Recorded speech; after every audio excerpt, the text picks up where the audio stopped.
आप सभी लोगों का मेरे चैनल में स्वागत है।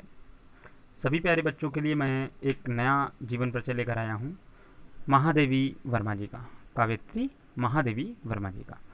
तो आइए हम लोग इसमें जीवन परिचय, साहित्यिक परिचय, भाषा शैली, साहित्य में स्थान, कृतियाँ, सब कुछ कंप्लीट करेंगे बिल्कुल। तो और संक्षिप्त में भी इसको सीखेंगे, शॉर्टकट में भी आपको, ताकि याद हो जाए आसानी से। वीडियो को स्किप ना कीजिएगा, आपको बहुत अच्छी अच्छी रचनाएं और उनकी सारी जानकारी मैं आपको डीप नॉलेज दूंगा। मेरे साथ ही आप पढ़ेंगे, आपको उतनी देर में याद हो जाएगा। ज़्यादा से ज़्यादा 10 या 15 मिनट का वीडियो होगा, उसको आप 2 बार सुन लेंगे तो आपको ये पूरा जीवन परिचय कंप्लीट, बिल्कुल संपूर्ण जीवन परिचय आपको हमेशा के लिए याद हो जाएगा। आइए शुरू करते हैं। क्या है तो जो हमारी महादेवी वर्मा जी थी काव्यत्री, तो इनको मीरा के नाम से भी प्रसिद्ध किया गया या प्रसिद्ध हुई। ठीक है, तो इसे कुछ इस तरीके से लिखा गया है कि हिंदी साहित्य में आधुनिक मीरा के नाम से भी प्रसिद्ध कवित्री एवं लेखिका महादेवी वर्मा जी का जन्म। तो आप इसे सेंटेंसों में तोड़कर लिख सकते हैं क्या, कि महादेवी वर्मा जी जो है आधुनिक मीरा के नाम से भी प्रसिद्ध थी। ठीक है, इनका जन्म जो था वो 1907 ईस्वी में उत्तर प्रदेश के फर्रुखाबाद शहर में हुआ था। कहाँ पर? 1907 ईस्वी में उत्तर प्रदेश के फर्रुखाबाद शहर में। शायद आपको ये 2 या 3 बातें याद हो गई होंगी। इनके जो पिताजी का नाम था वो क्या था? गोविंद सहाय। ठीक है, गोविंद सहाय वर्मा, जो भागलपुर के एक कॉलेज में प्रधानाचार्य थे, यानी प्रिंसिपल थे। और माता का नाम क्या था? हेमरानी। वो एक साधारण कावित्री ही थी। वो तो यानी घर में तो माहौल माँ का मिल ही गया इनको। और एवं श्री कृष्ण में अटूट श्रद्धा भी रखती थी इनकी माँ, जो हेमरानी थी। तो इनके जो नाना जी को भी ब्रज भाषा में कविता करना जो अच्छा लगता था, और नाना एवं जो माता के गुण का जो था वो महादेवी वर्मा पर जो है गहरा प्रभाव पड़ा। इसी के कारण वजह से जो है कावित्री बन गई कहा जा सकता है। और जो इनकी प्रारंभिक शिक्षा थी वो इंदौर में, और जो उच्च शिक्षा थी वो प्रयाग में हुई थी। 9 वर्ष की जो है अल्पायु में ही इनका विवाह स्वरूप नारायण वर्मा से हुआ। किंतु इन्हीं दिनों इनकी जो माता का था वो स्वर्गवास हो गया था, नहीं मृत्यु हो गई थी उनकी। ऐसे विकट स्थिति में भी इन्होंने अपना अध्ययन जारी रखा, पढ़ाई करती रहीं, और अत्यधिक परिश्रम के फलस्वरूप जो है इन्होंने क्या किया, मैट्रिक से लेकर आपकी, तो आपने अभी जाना कि क्या है इनका जो माता का क्या हुआ, जो है स्वर्गवास हो गया था इनकी 9 वर्ष की ही आयु में। ठीक है ना। और ऐसी विकट स्थिति में इन्होंने क्या किया, अध्ययन जारी रखा और कठिन परिश्रम किया। इसमें इन्होंने मैट्रिक से लेकर एमए तक की परीक्षाएं प्रथम श्रेणी में ही उत्तीर्ण की। और 1933 ईस्वी में इन्होंने प्रयाग महिला विद्यापीठ में जो है प्रधानाचार्य पद को भी सुशोभित किया। 1907 में इनका जन्म हुआ था, याद रखिएगा हैं। और 1933 में जो है ये जो महिला विद्यापीठ में थी, एक विद्यालय था, तो उसमें जो है प्रधानाचार्य के पद पर सुशोभित हुई। इन्होंने जो है लड़कियों की शिक्षा के लिए काफ़ी प्रयास किया है। उनकी सुधार जो ज़रूरत थी, आवश्यकता थी ग्रामीण क्षेत्रों में, शहरी क्षेत्रों में, उन्होंने भरपूर प्रयास किया अपने जान भर। और साथ ही नारियों की जो स्वतंत्रता के लिए जो सदैव एक संघर्ष चलता रहता है, उसमें भी इन्होंने बढ़ चढ़ कर हिस्सा लिया है और उसमें अपना योगदान जरूर दिया है। ठीक है। और इनके जीवन की जो महात्मा गांधी तथा जो कला साहित्य साधना पर रविन्द्रनाथ टैगोर का जो है बहुत प्रभाव देखने को मिलता है। किसका किसका? महात्मा गांधी और जो है रविन्द्रनाथ टैगोर का प्रभाव इनके जीवन पे देखने को मिलता है।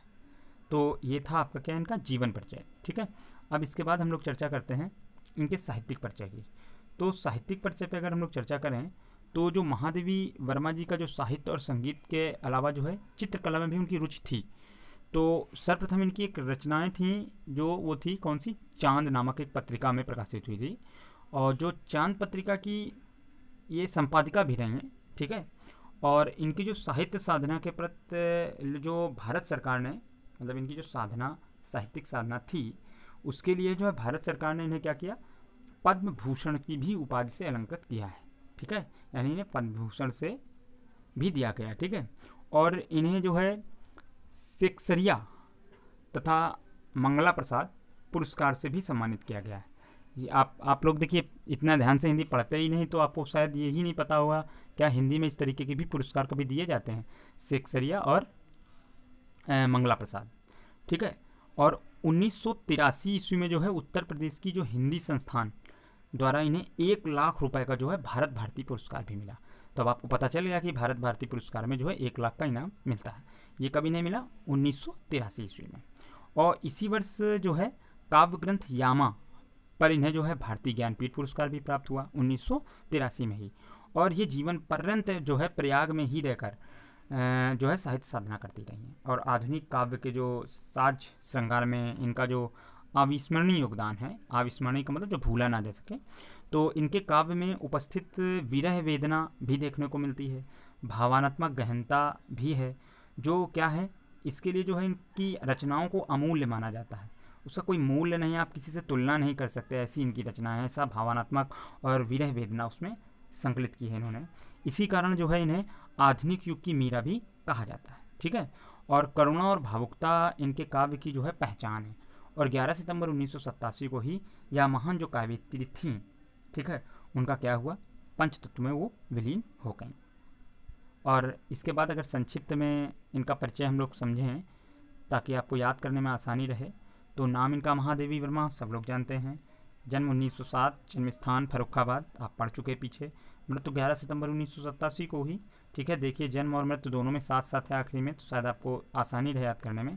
माता का नाम हेमरानी था और पिता का नाम जो था श्री गोविंद साहे वर्मा। और प्रारंभिक शिक्षा इंदौर में हुई थी इनकी और बाकी उच्च शिक्षा प्रयाग में हुई थी। और उसके बाद उपलब्धियां जो हैं इनकी वो क्या हैं, तो महिला विद्यापीठ में ये प्रधानाचार्य रहीं, पद्म भूषण पुरस्कार भी इनको मिला, और सेक्सरिया तथा मंगला प्रसाद पुरस्कार भी इन्हें मिला, भारत भारती पुरस्कार भी मिला और भारतीय ज्ञानपीठ पुरस्कार भी मिला इन्हें।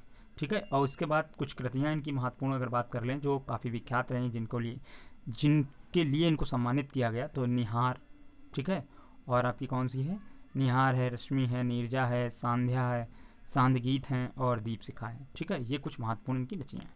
और साहित्य में स्थान की बात करें तो साहित्य में जो है अलंकार विधान जो है छायावादी काव्यित्री के रूप में ही ये जानी जाती हैं। और गीतात्मक और भावपरक शैली का जो प्रयोग इन्होंने किया है महादेवी जी, तो उनकी ही ये देन है कि उस समय छायावादी में जो है भावपरक शैली जो है इन्होंने शुरुआत की और अन्य कवियों में भी की। मतलब इनकी एक ऐसी महिला कवि जो पहली थी जिन्होंने भरपूर जो है गीतात्मक भावपरक जो है शैली का प्रयोग अपनी रचनाओं में किया है। ठीक है, तो ये संक्षिप्त हो गया। अब इसके बाद जरा हम लोग साहित्य में साहित्यिक परिचय भी हो गया है, तो अब भाषा शैली कृतियाँ तो संक्षिप्त में हम लोगों ने जान ली, फिर भी इनकी डिटेल में आइए हम लोग कृतियाँ जानते हैं क्या हैं, इनकी कौन कौन सी हैं। तो इन्होंने गद्य पद्य में सभी लिखी हैं, कहानियाँ भी लिखी, नाटक भी लिखे हैं। तो कुछ हैं इनकी, जैसे एक निहार है, इनकी कौन सी रचना है, निहार। ठीक है, ये प्रथम काव्य संग्रह था और इसमें 47 भावात्मक गीत संकलित हैं, ध्यान रखिएगा। इसके बाद रश्मि, तो रश्मि भी जो है इनका एक काव्य संग्रह है जो आत्मा परमात्मा का जो मधुर संबंध है उस पर आधारित है। इसमें 35 कविताएं इनकी संकलित हैं। और एक नीरजा है, इसमें 58 गीत संकलित किए गए हैं। ठीक है, ये वीरह वेदना से संबंधित हैं ज़्यादातर। ठीक है, और प्रकृति का मनोरथ चित्रण भी किया गया है कुछ में। और सांद गीत हैं आपके, जिसमें 58 गीत हैं, ये भी परमात्मा का मिलन और चित्रण ही उसका वर्णन किया गया है। दीप शिखा, इसमें रहस्य भावना प्रधान है, जो है आपके 51 गीत संकलित हैं। कितने हैं, 51 गीतों का जो है संग्रह है।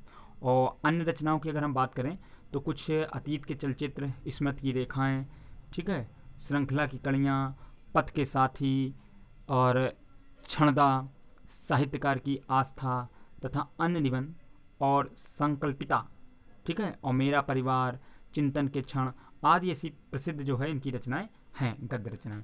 इसके अतिरिक्त कुछ है सप्तवर्णा, यामा, संदनी, आधुनिक कवि नामक जो है गीतों के जो है समूह भी इनके प्रकाशित हो चुके हैं।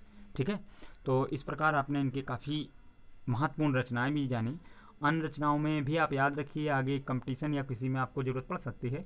इसके अलावा मुख्य अगर आप 10th और 12th में जो गद्य पद्य के इतिहास से संबंधित कुछ क्वेश्चन आते हैं तो उसमें आपको काफ़ी इनकी मदद मिलेगी। ठीक है, और इसके बाद फिर साहित्य में इनकी भाषा शैली कैसी थी, तो भाषा शैली अगर हम बात करें तो इनकी स्निग्ध और सरल ही भाषा रही है। तत्सम प्रधान जो खड़ी बोली में ही इन्होंने ज़्यादातर किया है, क्योंकि प्रयागराज में ही बचपन से रही हैं। और इनकी रचनाओं में जो है उपमा, रूपक, श्लेष और मानवीकरण आदि अलंकारों की जो है आपको झलक देखने को मिलती है या छटा देखने को मिलती है। इन्होंने जो है भावात्मक शैली का प्रयोग किया है जो सांकेतिक एवं लाक्षणिक है। इनकी शैली में लाक्षणिक प्रयोग एवं व्यंजना के प्रयोग के कारण अस्पष्टता व दोहरता दिखाई देती है। ठीक है, तो ये चीज़ें हैं आप जो लिख सकते हैं आसानी से। फिर इसके बाद हम लोग साहित्य में स्थान की बात करें अगर, तो देखिए साहित्य में स्थान लगभग सभी आपको जीवन परिचय में एक जैसा आप मान भी सकते हो, नहीं भी, आपको सारी पॉजिटिव बात ही लिखनी होती हैं। एक बात आप ये लिख लीजिए, क्योंकि जो भी आपको कवि या कवित्री लेखक पढ़ाया जा रहा है तो उसने एक अपनी विशेष स्थिति या अपना एक शैली को विकसित किया है, जिसके कारण वो हिंदी साहित्य में आज ये स्थान है कि आप उसको पढ़ रहे हैं। ठीक है, तो यही पॉजिटिव बातें आपको लिखनी होती हैं इसमें। तो जैसे इसमें क्या है कि महादेवी जी की कविताओं में नारी हृदय की कोमलता और सरलता का बड़ा ही मार्मिक चित्रण हुआ है, और इनकी कविताएं जो हैं वो संगीत की मधुरता के परिपूर्ण हैं, और इनकी कविताओं में एकाकीपन की भी झलक देखने को मिलती है। तो हिंदी साहित्य में जो है पद्य लेखन के साथ साथ अपने गद्य लेखन द्वारा हिंदी भाषा को सजाने संवारने का तथा अर्थ गंभीर प्रदान करने का जो इन्होंने प्रयत्न किया है, यही बहुत अतुलनीय है और किसी से तुलना इनकी नहीं हो सकती है। वह प्रशंसा के योग्य हैं इस कार्य के लिए, और हिंदी के रहस्यवादी कवियों में इनका स्थान जो है सर्वोपरि है, सबसे आगे है और सबसे ऊंचा है। ठीक है, ये आपका क्या हो गया, साहित्य में स्थान। तो इस प्रकार जो है आपका महादेवी वर्मा जी भी मैंने आपको कंप्लीट करा दिया है। अब आगे फिर मैं आपको अगले नेक्स्ट वीडियो में नेक्स्ट स्वदेश प्रेम जो राम नरेश त्रिपाठी जी ने लिखा है, मैं आपको वो वीडियो लाऊंगा। तो आप मेरे चैनल में बने रहें, मेरे चैनल को सब्सक्राइब करना ना भूलें।